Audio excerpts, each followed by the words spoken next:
स्वागत है। दरभंगा से चलकर बिडौल में पहुंच चुका हूं। युवा संवाद हो रहा है जहां आईएएस, आईपीएस, शिक्षाविद सब लोग आ रहे हैं। लेकिन इस कार्यक्रम की जो खूबसूरती है शायद आपको बिहार में बहुत कम मिल सकेगी, क्योंकि इसका आयोजन हमारे पत्रकार बंधु द्वारा किया गया है। इन सारे लोगों की टीम है जिन्होंने जनसंवाद का आयोजन किया है। आपको ये बता दूं कि खबरें तो बनाते हैं, लेकिन जो आज युवा का जो मोरल है जो गिर गया है, शिक्षा है, संस्कार है, ये सारी चीज़ें गिरते जा रही हैं और इसको पत्रकार से ज़्यादा भला और कौन समझ सकता है। इसी दर्द ने, इसी कचोटे ने इनको ये अपने इलाके में एक देखने में छोटा प्रोग्राम है लेकिन बहुत बड़ा प्रोग्राम है, युवाओं को जोड़ रहे हैं। और उनका जैसा कि आप सीधा देख रहे हैं, प्रेरणा, चेतना और संकल्प, तो ये तीन चीज़ें को लेकर के ये चल रहे हैं। इनके शाब्दिक अर्थ के बारे में आप ज़रूर पढ़िएगा और इसके पीछे जो छुपा हुआ इसका अर्थ है उसको ज़रूर पढ़िएगा। युवाओं के लिए काफ़ी ख़ास है। यहाँ डीआईजी भी आ रहे हैं, आईएएस भी आ रहे हैं, आईपीएस भी आ रहे हैं और शिक्षाविद भी आ रहे हैं। सबका यहाँ जमघटा मिलेगा, सबसे हम रूबरू कराएंगे आपको। और चलिए, प्रोग्राम आरंभ होने में कुछ क्षण बाकी है। हमारे सामने अभिषेक जी हैं जो यहाँ के स्थानीय पत्रकार हैं, आकिब जी हैं जो फायर ब्रांड पत्रकार हैं, मुद्दों को लेकर काफ़ी तेज़ी से चलते हैं और सच्चाई के साथ लगे रहते हैं। कई दफ़ा इनको दिक्कतें भी आई, तो इनसे जरा 1 मिनट का हम लोग बात कर रहे हैं। क्या सोच करके इस प्रोग्राम का जो आयोजन किया अभिषेक जी? हाँ, इस कार्यक्रम का आयोजन मुख्यतः इसलिए किया गया क्योंकि अक्सर जगह पर हम देखते हैं कि लोग आते हैं मंच पर, अपनी बातों को रखते हैं, चले जाते हैं। बच्चों या बैठे हुए लोगों को समझ में नहीं आता है कि आखिर वो बोले कि हमें क्या करना चाहिए। खासकर हम बच्चों को फोकस किए कि बच्चों के मन में अगर जिज्ञासा है तो आप मंच पर बैठे हुए मुख्य अतिथि से पूरे रूबरू हो सकते हैं, सवाल जवाब कर सकते हैं, इंटरेक्शन हो सकता है। और आमतौर पर लोग आते हैं, बैठे हैं, बच्चे हैं सामने में, भाषण देकर चले जाते हैं कि चलिए ऐसा हुआ, ऐसा करना चाहिए। अगर बच्चे के मन में वही जनरेट हुआ सवाल कि भाई आप बड़े पदों पे हैं, अच्छे लोग हैं, तो आप बता दीजिए हमें क्या करना चाहिए। तो अपनी क्षेत्र की समस्याओं से जुड़े हुए, विकास से संबंधित, शिक्षा से संबंधित कोई भी सवाल हो बच्चे पूछेंगे, मन से बैठे हैं। ये मोटिवेशनल पूरा जैसे आप संसद मॉक संसद नहीं होता है, मॉक पार्लियामेंट नहीं होता है, उस तरह का पूरा मॉक पार्लियामेंट नहीं है, लेकिन हाँ सवाल जवाब होगा, व्यवस्था है वैसी। हाँ बिल्कुल। तो कितने हमने तो बोर्ड देखा है आपका, ज़्यादातर लोग जो स्कॉलर्स हैं, हाँ, शिक्षा भी इसलिए जोड़ा गया है इन लोगों को, इसलिए बुलाया गया इन लोगों को। एक्चुअली मतलब इनमें लोगों को ये रहेगा ना कि लोग मंच पर आ रहे हैं, उनको ये समझ में आ रहा है कि हमें ये करना है, ठीक है। उन्हें सब पता है क्योंकि अपने अपने अच्छी फील्ड में बैठे हुए, अच्छी जगहों पर नहीं है लोग। तो बच्चों को समझ में आएगा ना कि हम उनसे बात करें, बच्चे के लिए भी प्रेरणा का उद्देश्य है, तो प्रेरणा, चेतना और संकल्प। चलिए, तो ये प्रेरणा, चेतना और संकल्प, सर लोग आएंगे, अपनी बातें रखेंगे, बच्चे सवाल करेंगे और उसका जवाब उन्हें मिलेगा। हम बच्चों से भी बात करेंगे और यहाँ आए हुए अतिथियों से भी बात करेंगे और आपको हम दिखाएंगे। धन्यवाद। अपना नाम बताओ। मेरा नाम तुलसी कुमारी, मैं कक्षा 7 में पढ़ती हूँ, राजेंद्र सरस्वती शिशु विद्या मंदिर बिरौल की तरफ। चलिए, अब ये बताइए आप क्या सवाल लेकर के आएंगे? मेरा यह सवाल है कि अगर महिला क्रिकेट में फॉर्मेट इतने कम क्यों दिए जाते हैं, जब अगर मेंस क्रिकेट जो होता है उसमें इतना सारा कुछ होता है, ओडीआई वर्ल्ड कप होता है, T20 वर्ल्ड कप होता है, टेस्ट का इतना ज़्यादा सीरीज़ होता है, टेस्ट का सीरीज़ 16-17 तक पहुंच जाता है, पर महिला क्रिकेट में ऐसा क्यों नहीं पहुंचता? उनके बॉल का वेट क्यों कम होता है, उनके बैट का लेंथ क्यों कम हो जाता है? हम कमज़ोर थोड़ी ना है।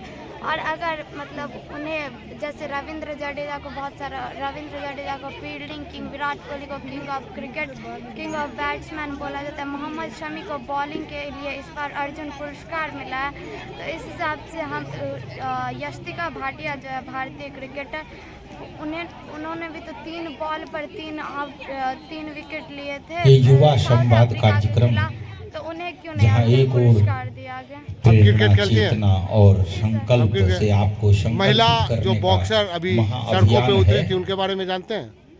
उनके साथ जो कुछ भी हुआ? नहीं, मैं उतना नहीं जानती, मैं बस क्रिकेट और फुटबॉल के बारे में। थोड़ा उनके बारे में भी जान लीजिए कि इस देश में आप लोगों के साथ कितना सौतेला व्यवहार किया जाता है। सड़कों पे आती हैं बेटियां, कुचल दिया जाता है उसके आंदोलन को, शोषण होता है उनका। ये सब पढ़िए, जागिए, हम कितना बताएंगे आपको। लिखा हुआ सवाल जो मिलता है उसको नहीं पढ़ना है, खुद ऑब्जर्व करना है और उसमें से सवाल निकालना है। ठीक है बेटा? ये इवेंट के लिए सवाल तो सही हो सकता है, लेकिन हकीकत में ये सवाल उतना अच्छा नहीं है जितना होना चाहिए। आपको अपनी समस्याओं से रूबरू होना पड़ेगा, ठीक है? कंचन कुमारी किस क्लास में पढ़ती हैं? 7 में, किस स्कूल में? राजन सरस्वती शिशु विद्या मंदिर। अभी यहाँ आप आए हैं, जी, क्या हो रहा है यहाँ? यहाँ पे प्रश्न मतलब जिसके मन में जो सामाजिक प्रश्न है वो पूछेगा और वहाँ पे जो रहेंगे वो आंसर देंगे उसका। तो यहाँ जो लोग आ रहे हैं उनके बारे में पता है आपको? जी, आपके सवाल का जवाब कौन देंगे? दरभंगा के DIG हैं, हाँ, यहाँ के DSP हैं, पदाधिकारी हैं, संस्कृत विश्वविद्यालय के वाइस चांसलर हैं, ये लोग आपके सवाल का जवाब देंगे। पहले ये बताइए, आपके मन में क्या सवाल है जो आज पूछेंगे आप?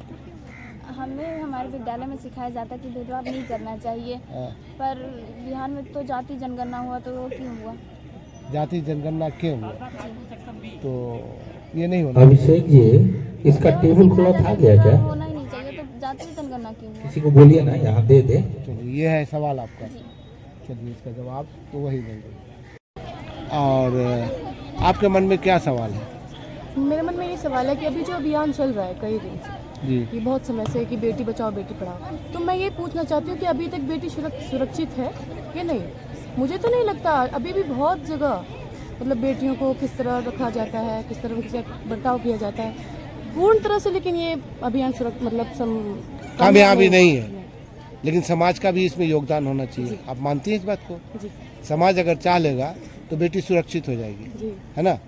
सरकार सिर्फ नारा देती है, लेकिन उसका प्रोटेक्शन समाज ही करेगा। जी, समाज करता है, लेकिन समाज तो करते ही है, लेकिन अगर आप लोग भी हमारा सपोर्ट करें, हाँ हाँ, हमें समझाएं, जो लोग नहीं समझते हैं, कुछ मतलब इस तरह के लोग होते हैं जो नहीं समझते, अगर उन्हें समझा उनको जाए जागरूक किया जाए। जी, तो फिर वो भी समझ जाएंगे। तो इस तरह से बेटियों की ज़िंदगी का खिलवाड़ नहीं किया जाएगा, वो सुरक्षित रहेगी। और मैं +2 होमगार्ड उच्च विद्यालय में पढ़ती हूँ, क्लास 11th की छात्रा हूँ। मेरा विषय यह है कि हम लोग स्कूल जो आते हैं विदाउट ड्रेस में हमें अच्छा नहीं लगता है स्कूल आना। हम लोग को ड्रेस चाहिए स्कूल आने के लिए, यूनिफॉर्म में। हाँ, कॉलेज यूनिफॉर्म में आना चाहते हैं। अब बेटी बचाओ बेटी पढ़ाओ का जो सरकार का नारा है, उस पर आप क्या सोचती हैं? ये मेरा सवाल है। क्या सोचती हाँ, हैं? ये कामयाब है, सफल है, आप सुरक्षित हैं? नहीं, पर और स्कूल जब इधर आते हैं इंतजार की घड़ी अच्छा नहीं लगता। रास्ते में आप सुरक्षित महसूस भगवान करते हैं? भास्कर की ज्योति से नहीं, ही नहीं, समाप्त आप हुई। सुरक्षित महसूस करती हैं? निश्चित रूप से आप सुरक्षित जोरदार महसूस करती हैं? तालियां खड़े होकर, क्योंकि सर, हम दैनिक भारत से। सर, अभी युवा संवाद में आप पहुंचे हैं और क्या कहना चाहेंगे यहाँ पहुंचने के बाद आप? पूरी दुनिया में सबसे युवा देश हमारा देश, भारत सबसे युवा देश है और यह भारत की बड़ी ताकत है। आप अपने राज्य की बात करें तो सबसे युवा राज्य भारत में भी सबसे युवा बिहार है, जी, जो पॉपुलेशन का और एज के हिसाब से जो बनाया जाता है, सबसे युवा हम लोग हैं। और युवाओं को संगठित करना, उनको शिक्षित करना और नई तकनीकी, नई टेक्नोलॉजी वो अडॉप्ट करें, और साथ ही वो प्राचीन जो हमारी परंपराएं हैं, जो हमारा जी, जी, उसको भी युवा सीखें और ध्यान में रखें। ये विवेकानंद बच्चों से आग्रह है। बड़े प्रेरणा के स्रोत, इसलिए यह कार्यक्रम बहुत महत्वपूर्ण है। और छोटी छोटी जगहों पर, जैसे ये छोटी सी जगह है, प्रखंड मुख्यालय है कि आप या अनुमंडल मुख्यालय आप कह सकते हैं, छोटी छोटी जगहों पर ग्रहण करें। इस ढंग का कार्यक्रम अन्न ग्रहण रखना, करने से पहले विचार ये मंथन करना एकदम है। नीचे किस के हेतु लोगों से इस स्तर शरीर का तक, रक्षण एकदम पोषण करना है। गांव तक, नीचे मतलब हे गांव तक, परमेश्वर, एक प्रार्थना जो है समाज कि की तुम्हारे सबसे चरणों में छोटी लग संगठनात्मक जाए इकाई कर्मण है, धन मेरा वहां तक पहुंचने का मातृभूमि के संकल्प, चरणों में। जिससे कि निश्चित सारा रूप से भारत एक समान विकसित हो। इसको कि एक इकोनॉमिस्ट लोग इंक्लूसिव डेवलपमेंट का टर्म यूज करते हैं, और उस डेवलपमेंट का एक कंपोनेंट तो आर्थिक विकास है और दूसरा कंपोनेंट सामाजिक विकास है। सामाजिक विकास, भावनात्मक विकास, चरित्र का विकास, ये सब उसके कंपोनेंट हैं। सर, मेरा एक सवाल है, जहाँ आप पहुँचे हैं जिस तरीके से पूरे देश में पत्रकारिता का स्तर रोज़ बरोज़ गिरता जा रहा है, इस तरह का जो संवाद कार्यक्रम पत्रकारों द्वारा किया गया है, इस पर क्या कहेंगे ये सर? बहुत चैलेंजिंग काम है। देखिए, आपने कहा कि पत्रकारिता का स्तर गिरते जा रहा है। पूरे समाज में अगर एक बेंचमार्क करें, आप कंपेयर करें सामाजिक स्थिति में, पूरे समाज में शिक्षा का क्षेत्र हो या जो भी क्षेत्र हो, सामाजिक क्षेत्रों में खास करके भारी गिरावट आई। आर्थिक प्रगति हो रही, लेकिन सामाजिक क्षेत्र में, चाहे परिवार का विषय हो, सारा जॉइंट फैमिली टूटते जा रहा है, न्यूक्लियर फैमिली हो गया।